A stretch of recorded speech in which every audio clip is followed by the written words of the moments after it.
The federal government has privatized electricity generation and distribution, yet things have not really improved as much as we would like because of discontinuities in the system. But I see this privatization as an opportunity Southeasterners can seize to improve the situation in the region.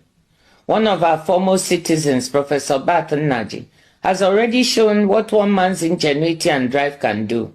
He may not have got it all right, but he has shown how we can try to solve some of our problems in the power sector.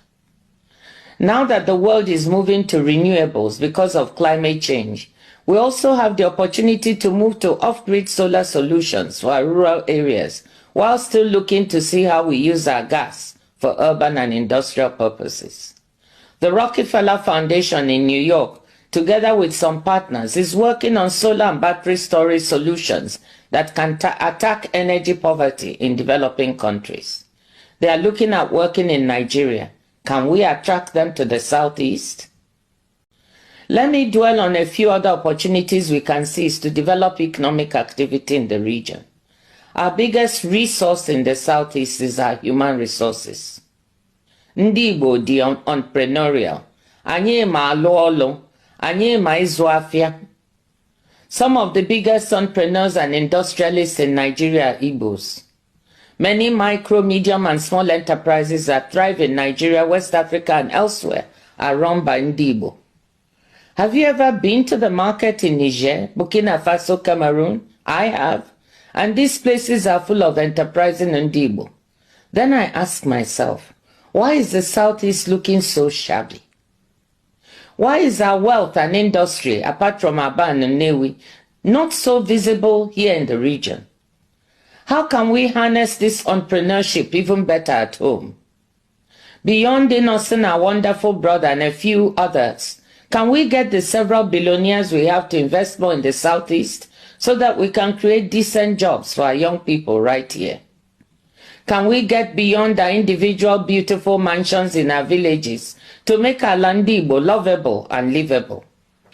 How can we have an apprenticeship model that a scholar recently described as, quote, the largest business incubator platform in the world, with apprentices emerging with skills, experience, and also startup capital, close quote, and still see our young people desperate on the streets of Onitsha, Lagos, and every small and large city in between?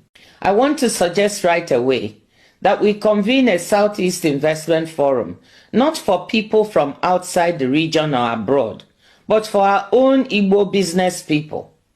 In this forum, we should examine what is blocking greater investment in the Southeast region and what we can do to lift these blockages. Only after this should we do a Southeast Investment Forum where we can attract outside foreign investors. Let me use this occasion to also let you know that yes, there are investors that can be attracted. This is a very important moment in the world where investors abroad are seeking to diversify their supply chains due to the vulnerabilities they've seen as a result of the pandemic and the war in Ukraine and the ravages of climate change. Certain supply chains are being considered. Pharmaceuticals, for example, fertilizer, labor-intensive industries, and yes, technology. The question for us in the Southeast is, can we attract any of this supply chain diversification? Technology is where the world is moving to. Artificial intelligence is what the world is talking about now, and it is exploding. We already have so many of our young Southeasterners involved, from fintech to electric motorcycles. From where I sit at the WTO, we can see that technology and digital are critical. The fastest growing segment of trade is digital trade, especially digitally driven services trade. When I talk about digitally driven services trade, this means anything from streaming music and movie services to delivering accounting and backup medical services. Digitally delivered services trade is growing at 8% per annum compared to 5.6% for goods trade. We have the human resources, the trained professionals to benefit from digitally delivered services trade. We also have the creative industries, film and music, centered in Onitsha and elsewhere, that can become part of this trade. What we need is to build a digital backbone in the state, either through cable or satellite, to provide the appropriate digital infrastructure. This kind of investment is better done at scale.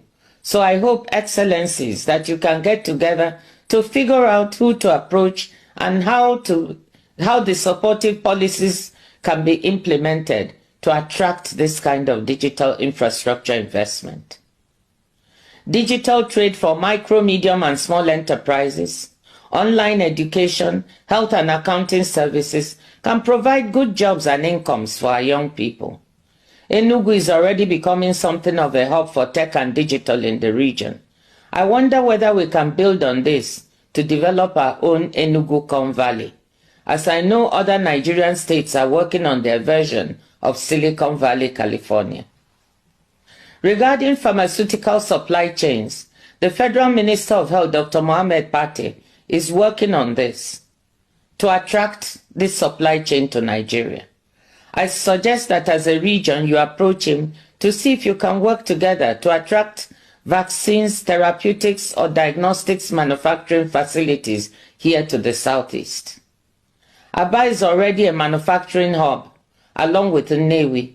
What goes on in Ariaria industrial market, despite the infrastructure and other challenges, never ceases to amaze me. They can label what they produce made in Italy, made in Korea, made in Japan, but the truth is, it's made in Aba. I know Governor Abia has his sights set on trying to improve what is happening and improve the environment for those working in Aba. Again, can we all work together to build up and build out both Aba and Nnewi as industrial hubs? But let me say there is no reason why factories can not also be located in Owerri and Abakaliki. Let me touch on another important resource we have that we can make better use of. That is the large Igbo diaspora. I was surprised when I took an informal poll of a gathering of people in my village, Umodisi Ngwumwahia, to see how many families had at least one member in the diaspora.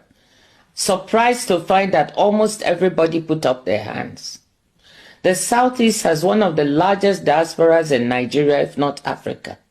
There are Igbos everywhere, from Douala to Durban, London to Leipzig, New York to Newfoundland. Igbos are highly educated professionals, university professors, doctors, lawyers, engineers, accountants, and nurses, and also big sports stars in football and basketball in the USA in particular. All are willing to support the development of the region if they could find a stress-free way to contribute, and I mean stress-free. Drawing on these diaspora resources, there is no reason why the Southeast could not become a service hub for education or health in the country and the region.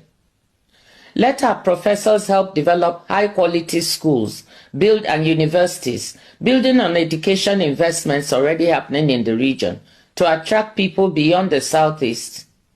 And let our diaspora doctors build up specialist hospitals that can draw people from other parts of Nigeria, West and Central Africa and beyond. I happen to know that many of these diaspora doctors would like to help. My husband is one of them. It may sound far-fetched, but I'm convinced we can make the Southeast a services hub for education and health services. We can also draw on the diaspora for financing. I don't know how many of you recall that when I was finance minister, Nigeria floated a diaspora bond of $300 million, a first for the country. Drawing on the resources of our diaspora, though we also opened up the bond to other investors, we were able to attract hundreds of millions of dollars. Now, the World Bank has recorded almost $21 billion in remittance flows to Nigeria in 2022, about the largest remittance flows in Africa. A significant portion of this must come from Southeasterners abroad. Most of this comes in to support consumption and some forms of investment at home. I'm sure the Southeast governors coming together can do some financial engineering and find a way to float a Southeast Diaspora bond or fund to capture some of these flows and channel them towards financing some of these development priorities. I know that support from the federal government Ministry of Finance will be needed. It seems to me that we can pitch this to the incoming team. They seem to be open to fresh ideas, so why don't we try to muster their support? You will notice that I've not dwelt on agriculture or natural resources. This is because that is where we always go first when we are talking about opportunities in the region, forgetting all the other possibilities that I've just spoken about. But I have not forgotten that we have big opportunities in agriculture, oil and gas, and some other minerals, some of which may now be in demand as the world seeks to decarbonize and get to net zero carbon emissions in 2050. But again, to fully make use of this, value-added investments in these areas will need hassle-free bureaucracy and appropriate investment environments. Before I conclude, let me say that many of these opportunities that I mentioned will not prove as attractive if the macroeconomic environment in the country is unstable. Low growth, high inflation, the depreciating naira, and exchange rate volatility make for daunting challenges. The federal government will have to get a handle on overall macroeconomic management for the country to attract both domestic and foreign investment and for the country to grow. They insist they are working on this, and I hope we can see stability soon. In the meantime, Southeast governors must work on the elements they can control, many of them listed above. Excellencies, ladies and gentlemen, let me conclude by saying that I'm optimistic. Yes, I'm optimistic for the Southeast. Your coming together at this time is a great sign. Our youth and women are vibrant. They are ready to work. They are just waiting for a truly committed leadership. We have what it takes in the Southeast. Let us just get on and do it. Igbo kwedu. Thanks for watching. Bye.